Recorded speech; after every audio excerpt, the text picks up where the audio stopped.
Coffee. Oh, today we're talking to a great soul, a music composer, producer, engineer, and songwriter. This guy produced a lot. You know, like when it comes to production, these people are not usually famous. You know, amazing guys, man. This guy produced his first greatest single, Sister Bettina. Remember 2x2 remix, rhythmic elements, remember award-winning decks. If you remember DJ Cleo. Mosquitoes, Church Grooves. Remember Kiss on Your Vest, Halaya Pantola. I remember the song. Worked with Ladies Amor, Fistas did for Terrence, DJ Terrence. Music. I remember when Kanye Bao did an album. The whole album was him. DJ Hypnosis. I remember Candy Roots, Soul Candy. DJ Candy. I remember DJ China. Ooh, the list is endless. I remember he produced for Theo Kosinkwe, Olo Mafigizo. But this was the biggest one. DJ Zbu, Kawailands. I remember there was Ndwa is serious. About music and law, or Mangusu, Amang, Hoka Google, or DJ's Boo, and Hypnosis broke him, but he made it. Talk about the negative things at the moment. We want to talk about the greatness of DJ Hypnosis. Coffee. Osman Kondo, that's his name. Yes, Hypnosis. Yeah, tell us kwena mang tsala yami o go tswa kae go tlile jang gore o fitle falling for teng tle mona tla batho ba itumele ba khona gore ba get inspiration of some sort. Yeah, if I'm allowed to have a break and ride, guys, ladies and gentlemen, this guy is my friend. We met at Northwest University, and we met through music. We were still young and aspiring, and yeah, he's gone. I'm coming, Hypno. I'm coming for you. Hello. This is your boy Hypnosis. And this is Coffee with Kopzela. First question, please tell us, who is Hypnosis? Sure. I've always struggled with explaining who is Hypnosis. Not just in music business, but personally, I've been struggling to express who am I. I can tell you what I'm not, though. I am not what the world tells me I am. Coffee. I am not what the world expects me to be. I am the imperfect me, and I'm happy with the imperfect me. I'm the perfect, imperfect me. And, well, the imperfect me grew up in Amanskral, an environment which was limited dearly, due to lack of recreation, a high rate of unemployment, witchcraft, and lack of support for an individual who would have big dreams like I did back then. Hypnosis is a man who turned out to be a guy who discovered music in the same environment, and I fell in love, in and out of love with music, and Hypnosis is now a household name. Coffee. Which has done various projects which are just beyond music, which includes TV now, which includes documentaries and more. Yeah, fact of the matter is there's a lot of producers out there, a lot of artists out there, and a lot of DJs out there, and it's not easy to make it big. And the system in place as to the formula of how to make it big, it's just a phenomenon on its own. Do you mind if I ask you, how did you make it big? Yes, of course, because it's definitely not that easy.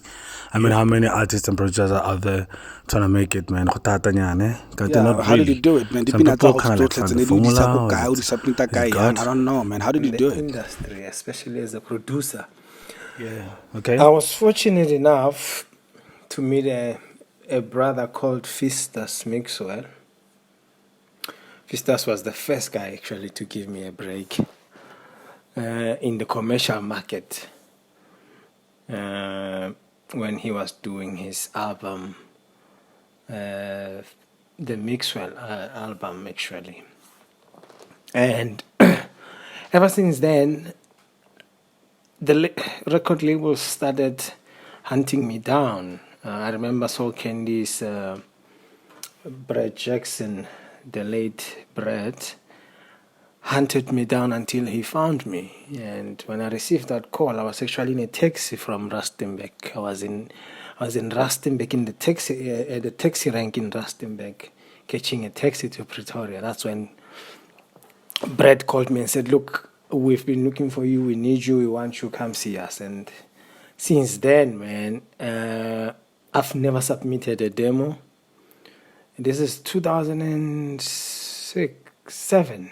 Yeah, I've never ever submitted a demo in my life since then. Wow.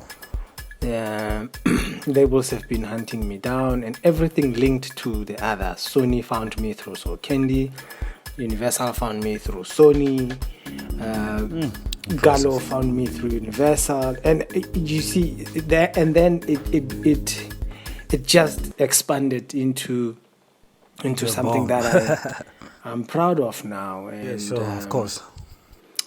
I can't say it's how I made it big, but I believe the only time I would say I made it big was when God decided to instill music in me. Man, I made it big then. Gore sentle dilo tse ke di tswa mading go ikutlwa tsika go tshwenya pompa thata o tle modimo wa le wena ke sona spirit se ka fa gare ga go ntate yeah hypno. Everybody goes through challenges, and this is the most inspiring part when we learn from the guys who made it big, however, in whatever field. What is the greatest challenge that you've ever experienced in your music career or in your life that was a big obstacle for you to actually, or a hurdle for you to and how did you overcome it? What was my greatest obstacle in my life? Jeez. Witchcraft, jealousy and envy, especially from people that you trust most, especially from people that I surrounded myself with and that I grew up under, and whom I thought were my support structure, only to find out they were the people actually who were busy working on my downfall. And can only imagine that thing, man, I have lost a lot of people from there, and I have cut off a lot of people, whether you are family, you are friend, I've cut and lost a lot of people through envy and entitlement of my greatness or entitlement of my hard work. That was the greatest obstacle, man, to accept that those that you trusted with your heart can be the ones who actually opens up the window of your downfall. Yeah, and Oh yes, hypnotized. So Hypnosis, what is the greatest highlight of your life? Who have you worked with? Now let's talk some fun. As I've said before, but I want you to say it yourself to my listeners so that it's not like you are maga. I'm doing it. Who have I worked with? Yeah. And what is the greatest highlight of my music career? That's it. Shoo, my list, man. I've worked with almost everyone in the industry, man. I've worked with Malum's on Deck. I've produced for Lady Zamar. Yeah, it's a lot, yeah. I've produced for Kanye Mbao. Produced for Casper Vest, Coffee, whom I met through you, Kopzela. Tough times, man. And I remember you were running around with the beat that I needed Casper on, and the rest was history, man. I've worked with DJ Cleo, I've worked with Rhythmic Elements, Mafiki Solos Theo, DJ China, DJ Claude. I've worked with Donald, I Deserve. You're on fire. I wonder if no loud. Stephen Cook, Alton Miller. Man, Fistus Mix where I've worked with almost everyone. I've worked with Lady Do. I've worked with man. Man. It's just a lot. I've worked with Tebe. Ooh, my favorite. I tell you now. My list is endless, man. I've had a serious catalog. I like the fact that you take it serious. Catalog, I won't lie. But my greatest highlight of my music career was when music introduced me to law. Okay. When music introduced me to law, I found purpose. I found why I am alive. Yeah. Because I met law when people in the music industry started stealing from me. Eish. I remember the first time I saw, I beg yours. The first time I saw summons, I was suing someone for copyright infringement, and since then, man, I beg yours. I've never looked back. That is my biggest highlight. I thought winning a summer was my biggest highlight, but nah. Okay. When music introduced me to law, it gave me a wife. Wow, yeah. Coffee. I like that. Yeah. I don't like to talk about this one a lot, but yeah, for my listeners, I remember there was a time when you and DJ Volume 3, Wild Lens Volume 3, you went through some law issues, mangusu amang, and you went more into laws, trying to figure out how things work and stuff. Especially you were amateur at the time. Maybe let's leave the controversy. Let's just talk about the law, legitimate power in terms of the practice in the music industry. That's your craft, how you save it or you contain it, or how you get your royalties, or how you claim what you deserve. Why did I get more into music and law? I believe one cannot exist without the other. Actually, financial knowledge is also missing there. Oh yeah, we gotta listen there. So music chose me, and after music choosing me, it introduced me to law. Okay. And there's a huge balance, man. Because back then I would make music. Yeah. Not for fun, but because I started with financial studies and auditing and stuff. I knew how to take off the money, but I could not protect the money. Yeah. That is where law came in. So once I realized that there was a gap, and when I started falling in love with law, it was a spiral, man. It's not something that I got into. It's something that got into me. Yeah. And ever since then, man, I don't sleep without reading something in law or ever. I can't. Beyond the scope of my studies and books, even beyond my qualifications in law, man, I read a lot of legal articles because it is my life. It's who I am now, and whether I have a client which requires me to research or not, I always have the urge to read more. And you understand, with law for me, it's a voice that speaks for those who are voiceless. And I was the first person to be voiceless, and I promised myself I will never ever let someone pull a wool on my face again. And that's how I decided to pull them together. And initially, law for me was supposed to replace music. I dumped music because it was a very abusive girlfriend, which would abuse me, abuse, and then come and ask for forgiveness, and then I fall for that and go back, and then it breaks my heart again.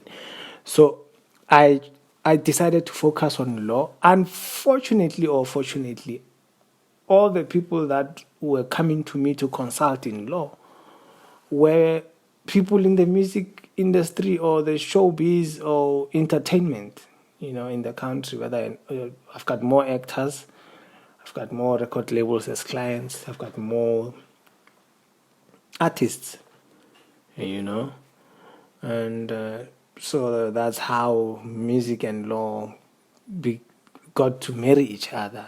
but I'm still attached to law more than music, because I want. To me, it's not like having two kids and having to choose in which one is you love more. No. With me, it's straightforward. I'm a legal guy, and hence I invest more in law more than in music, because music is something that is just in my blood, and sometimes I don't really feel like a musician or a music producer, but I feel like a legal head every day, every hour, every second. And law has disciplined me so much, man. I don't do anything without thinking about my law.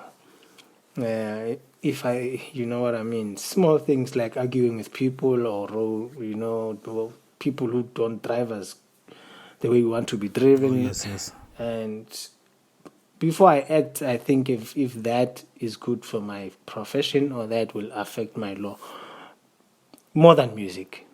So music is, I think music is just this. It's just a girlfriend that I cheat with now. Wife material. Is my wife.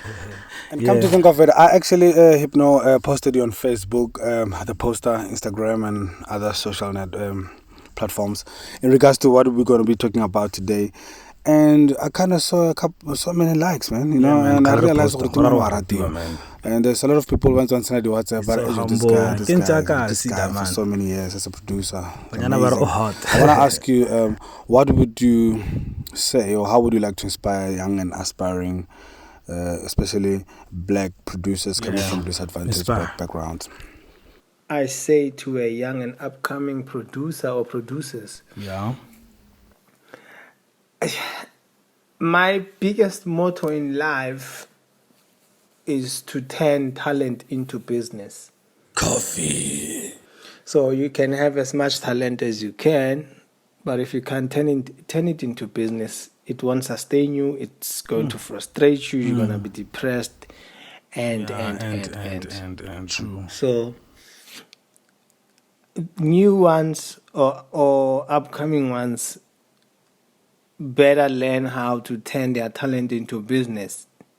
Unless if you want to make it a hobby, make it a hobby. You can't make it both. It can't be a hobby and you wanting it to put food on your table. No. So stay away from making it for fun. If you want to make it a business, and make it a business. And business. read, man. Read. You cannot expect to excel in an industry that you don't read a lot on daily. Just read as much as you can. If you can't study, read, man. And learn from those who have walked the road. True. I believe that. That's true. As weird as this sound, I don't really believe in having a mentor or whatever, because I believe the deepest and the strongest mentor is within yourself. Coffee. You know what I mean? Yeah. The best. If you can just read, if you can just learn more about your craft and develop it in just as much as you can to be better than yesterday. If you keep doing what you've been doing, you keep being who you've always been. And that will obviously not take you anywhere. And I'm saying with that, keep pushing it, follow your heart, and remember your first instinct is always the right one. This is your boy H to the YPNOSIS. Hypnosis, ladies and gentlemen. With Kopzela. Hey, yo, breathe your clock with Kopzela. I like it. The first instinct is the right one. Thank you so much, Talayami. I wish you all the best in your future endeavors. You go, boy. We come a long way, and you know,